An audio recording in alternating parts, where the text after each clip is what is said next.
Bismillahirrahmanirrahim. Assalamualaikum warahmatullahi wabarakatuh. Waalaikumsalam warahmatullahi wabarakatuh. Kembali lagi di channel I Wijanto bersama saya dan Ustadz I Wijanto di program Daily Comment episode keempat. Seperti biasanya kita tuh bakal jawabin pertanyaan dari bapak-bapak, ibu-ibu dan penonton semuanya di episode sebelumnya. Ini video sebelumnya. Judulnya itu, kenapa susah banget melupakan mantan sementara ia sudah melupakanmu? Bagi yang belum nonton, jangan lupa ditonton ya. Dan jangan lupa ditonton juga iklannya ya, biar AdSense-nya tambah. Jadi kalau iklan jangan di skip ya, ditonton juga, lengkap ya. Betul. Terus kita mulai jawabin aja pertanyaan-pertanyaannya ya. Ya. Pertanyaan pertama. Assalamualaikum. Waalaikumsalam. Saya sulit melupakan mantan Ya. karena sering ketemu terus. Saya banyak istighfar.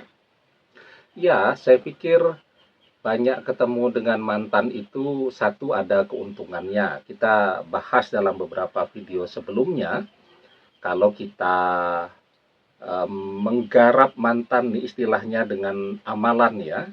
Kalau jarak jauh itu menggarapnya kita butuh fokus, butuh konsentrasi, energi yang besar. Tapi kalau kita ketemu, kita berhadap-hadapan, misal begitu, nah itu energinya akan bisa cepat sampai karena orangnya ada di depan kita ya. Itu keuntungannya.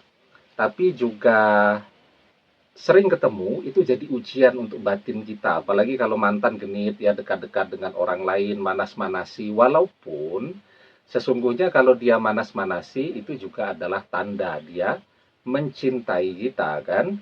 Dia memancing kita agar cemburu kepada dia. Nah, jadi memperbanyak istighfar itu bagus-bagus saja, sangat baik ya.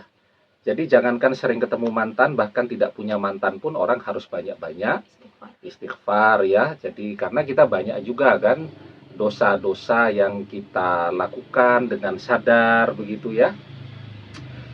Walaupun itu mungkin masuk kategori dosa-dosa yang kecil lah ya. Nah, semoga dengan kita memperbanyak beristighfar itu ya, itu akan bisa mengurangi dosa-dosa kita, juga melatih kesabaran kita ya. Jadi kalau melihat ada perilaku mantan yang kemudian sampai membuat kita marah, dengan banyak beristighfar kita jadi lebih sabar ya. Karena mantan itu tidak akan pernah kembali kalau kita marah-marah. Ya, jadi marah itu ruginya banyak. Nah, karena itu lebih baik kita bersabar ya. Dan dengan bersabar itu mantan akan jauh lebih respect kepada kita. Begitu, Awi. Oke, makasih. Terus kita lanjut ke pertanyaan kedua. Ini yang saya alami sekarang. Sudah 4 bulan berjalan, segala macam cara saya lakuin untuk membuang perasaan ini. Ya. Tapi tetap perasaan ini tak berubah-ubah. Bahkan sekarang jadi dingin pada wanita meski ada yang mendekati. Saya sudah capek dengan perasaan ini karena mengganggu konsentrasi tidur dan aktivitas saya. Akal sehat saya berbicara dia bukan perempuan yang baik. Makanya saya menjauh, tapi perasaan ini tidak bisa berbohong. Entahlah. Ya, jadi itu ada fase kaget ya, atau sering disebut sebagai fase denial. Itu orang kaget dengan perpisahan tadi. Tetapi itu tidak akan lama ya. Artinya selama kita tidak berlarut-larut di dalam kesedihan itu, tidak rebahan terus, tidak nangis-nangis terus ya. Kalau kita di rumah kan jadinya begitu terus. Nah, karena itu bekerja, kalau yang kuliah selesaikan kuliahnya ya. Perbanyak mengerjakan hal-hal yang baik, yang positif, menekuni hobi-hobi kita lagi. Nah, itu akan sangat membantu kita melewati fase kekagetan itu tadi. Jadi itu yang paling penting sekarang dilakukan. Yang kedua, kita sepertinya tidak bisa membuka hati untuk orang lain. Kenapa? Karena memang kita belum ketemu aja dengan seseorang yang lebih greget daripada mantan ya. Saya sering bilang itu, kalau kita levelnya naik nih, misal kita kerja keras ya, kemudian sekarang kita jadi kaya raya, duit kita banyak, nah itu otomatis tuh akan banyak juga yang datang mendekat kepada kita yang levelnya jauh lebih tinggi daripada mantan ya. Lebih cantik kalau dia wanita, lebih ganteng kalau dia laki-laki, lebih kaya, lebih terkenal dan seterusnya. Nah itu otomatis nanti pintu hati kita juga akan terbuka ketika kita menemukan seseorang yang lebih greget, lebih keren daripada mantan. Karena itu kuncinya sekarang kerja keras, ya. Karena kalau kita naik level nih, kita lebih sukses daripada kita yang bersama mantan dulu, pilihannya akan jauh lebih banyak. Sekarang kita sepertinya cuma fokus kepada mantan-mantan saja. Saya sering tuh bilang, kalau kita di rumah terus, dalam bayangan kita seakan-akan manusia itu cuma mantan saja. Nah, coba sekarang kita sesekali pergi ke mall. Tuh, kalau laki-laki itu melihat, oh ternyata di mall itu ada begitu banyak bidadari yang cantik-cantik. Yang wanita juga begitu. Kita bergaul keluar rumah dan seterusnya, maka kita akan menemukan seseorang yang lebih baik daripada mantan, dan kita akan menyadari bahwa ternyata dunia ini sangat luas, manusia itu sangat banyak, dan seterusnya tadi. Nah, tapi kerja keras itu penting, Auli, ya. Kerja keras itu penting, karena dengan kerja keras itulah kita bisa naik level. Karena itu kan kita diajarkan wa alaysa lil insani illa masya'a, dan bahwasanya seorang manusia tiada memperoleh selain apa yang telah diusahakannya. Semakin keras kerja seseorang, maka akan semakin banyak pula rezeki yang bisa dia dapatkan. Semakin kaya kita, ya, jangankan mantan, yang jauh lebih keren pun akan datang kepada kita. Apalagi mantan, ya. Dia berpikir, aduh kok rugi ya, kalau sampai kita direbut oleh orang lain. Kan dia mengabaikan kita karena melihat tidak ada saingan. Ya, nanti suatu saat begitu dia melihat ada begitu banyak saingan, baru orang-orang yang berlomba-lomba untuk memperebutkan kita. Nah, di situ tuh mantan baru jungkir balik datang untuk ngejar-ngejar kita lagi. Kuncinya kerja keras. Benar. Kita lanjut ke pertanyaan selanjutnya. Assalamualaikum Pak Ustadz. Waalaikumsalam. Saya mau curhat. Saya seorang ibu, punya anak perempuan. Dia punya pacar. Lalu pacarnya tuh putusin anak saya. Kenapa saya merasakan sakitnya, bahkan sudah 2 bulan masih keinget terus. Mohon doanya agar bisa melupakannya. Mohon pencerahannya Pak Ustadz. Ya, jadi kita sebagai orang tua juga sering baper, ya. Kita mendengarkan anak kita dikritik begitu, kita marah kan, ya. Kita mendengarkan anak kita dikhianati orang, kita juga jadi kecewa dan seterusnya. Dan saya pikir itu perasaan yang alamiah, ya. Setiap orang tua juga merasakan hal yang sama. Sekarang yang paling penting bagaimana dengan anaknya sajalah, ya. Kalau anaknya memang masih berkeinginan untuk kembali kepada mantannya, ya kita support, kita bantu dengan doa-doa kita. Apalagi doa seorang ibu, ya. Doa seorang ibu itu adalah doa yang mustajab. Bantu dengan doa. Insya Allah, ya, dengan izin dan pertolongan Allah, jika doa anak dan doa ibu ini selaras, ya, insya Allah apa yang diharapkan itu cepat terwujud, ya. Karena banyak tuh Aulia, jadi anaknya mau balik kepada mantannya, tapi orang tuanya tidak mau. Ya, karena ketika bersama dengan mantannya itu dia melihat anaknya disia-siakan, anaknya dikecewakan, dan seterusnya. Nah, akhirnya anaknya berdoa untuk kembali kepada mantannya, orang tuanya, ya, berdoa jangan sampai balik dengan mantannya. Nah, akhirnya doanya tidak selaras. Ya, karena itu doanya harus selaras nih sekarang. Dan itu tugas dari orang tua. Jadi kita bicaralah dari hati ke hati, ya. Kamu mau balik ke dia atau mencari yang lain, begitu, ya. Nah, nanti kalau anak dia mau ke arah manapun, selama itu memang baik untuk dia, kita bantu dengan doa-doa kita. Karena doa orang tua untuk anaknya itu adalah doa yang mustajab. Begitu. Oke, lanjut ke... Oh, ini ada yang minta doa nih. Oke, tolong minta doanya Pak Ustadz. Ya. Semoga suamiku menarik kembali ucapannya yang mau menceraikan aku, yang menjadi korban kedua anakku nih. Kami berpisah setahun yang lalu, itu pun karena dia merantau di Malaysia.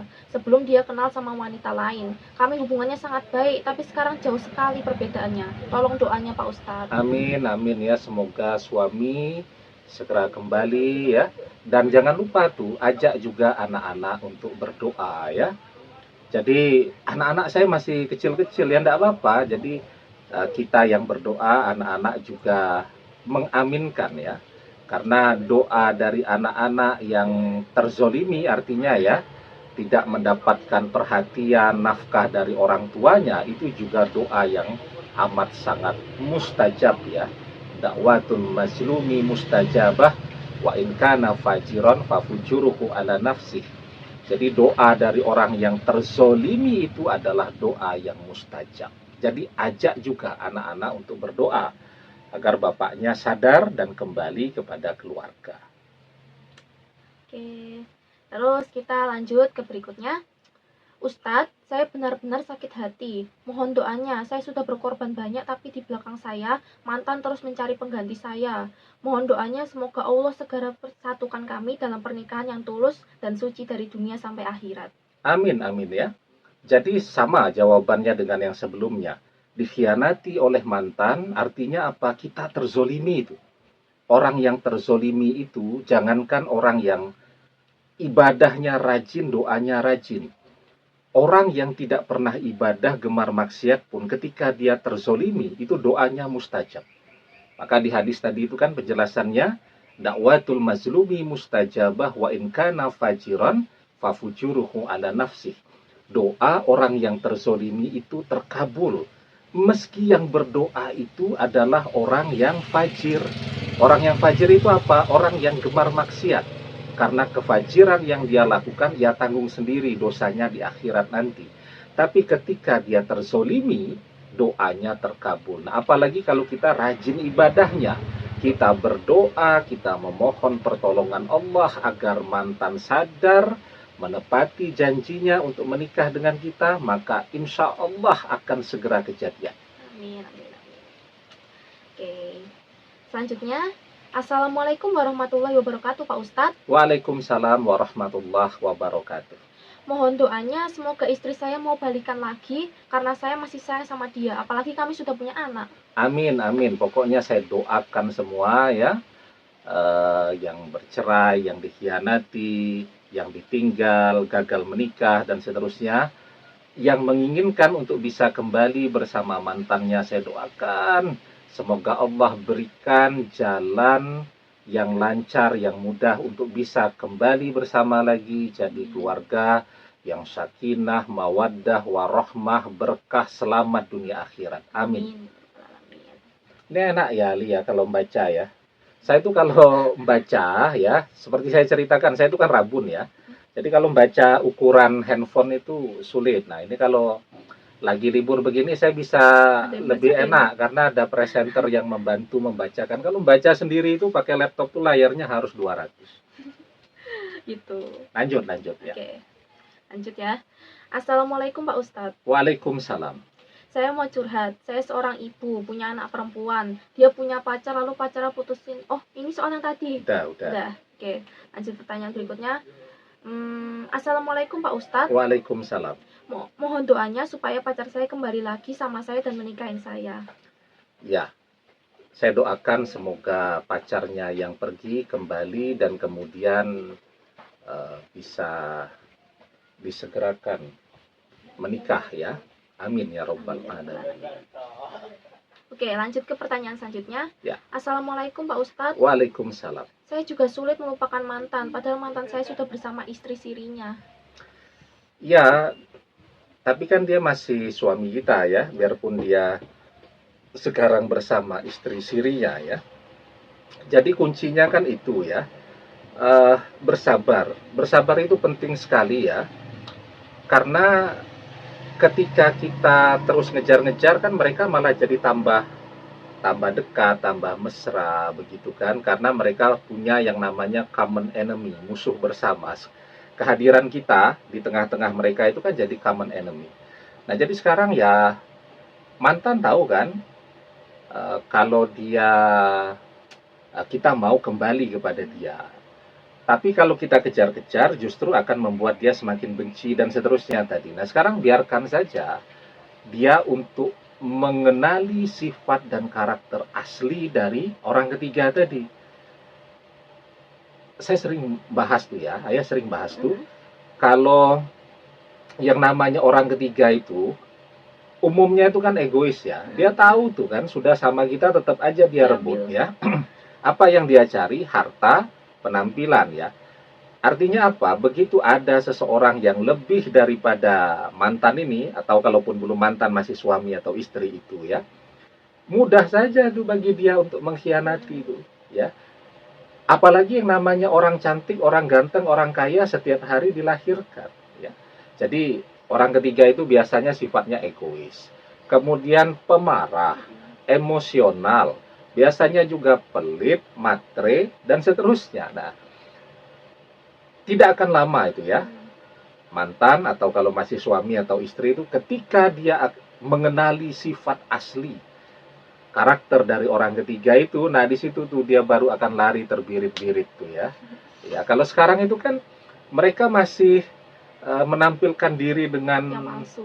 dengan berbagai kepalsuan-kepalsuan itu, yang pemarah jadi pura-pura sabar ya, yang tidak perhatian jadi pura-pura perhatian, yang tidak romantis jadi sok-sok pura-pura romantis, yang tidak setia pura-pura setia. Sekarang itu masih berada pada fase kepura-puraan. Nah, tapi begitu dia kenal sifat aslinya, di situ dia baru akan sadar. Sambil teruskan berdoa. Oke, selanjutnya nih ada yang minta doa nih. Ustadz, minta tolong doakan biar dia kembali lagi kepadaku. Ya, pokoknya siapapun ya, saya kan tidak tahu siapa yang di situ ya, tapi saya yakin Allah Maha tahu siapapun yang minta didoakan tadi ya. Para malaikat juga tahu ya, semoga ikut mengaminkan. Saya doakan semoga mantannya segera kembali ya, semoga Allah mempersatukan ya, menumbuhkan kembali cinta di dalam hati dan bisa kembali melanjutkan kisah cinta ke dalam rumah tangga ya, menjadi suami istri selamanya dunia akhirat. Amin. Amin ya rabbal alamin. Oke, selanjutnya, Assalamualaikum Pak Ustadz. Waalaikumsalam. Apa kabar, sehat? Alhamdulillah sehat. Mohon doanya ya, semoga gagal perceraian saya. Amin. Semoga perceraiannya gagal ya, artinya rumah tangganya berhasil diselamatkan. Amin. Semoga makin harmonis ya. Ya. Oke, lanjut. Saya setiap membaca amalan untuk mantan selalu menggunakan binti Adam, Pak Ustadz. Ya. Karena saya tidak tahu nama bapak kandungnya. Mm-mm. Dia ditinggal oleh bapak kandungnya ketika dia masih di dalam kandungan. Dia dibesarkan oleh bapak sambung atau bapak tirinya. Ya. Gimana Pak Ustadz solusinya? Apa menggunakan binti Adam atau gimana? Makasih. Ya, memang yang paling baik kita tahu nama orang tuanya, yang paling baik ya.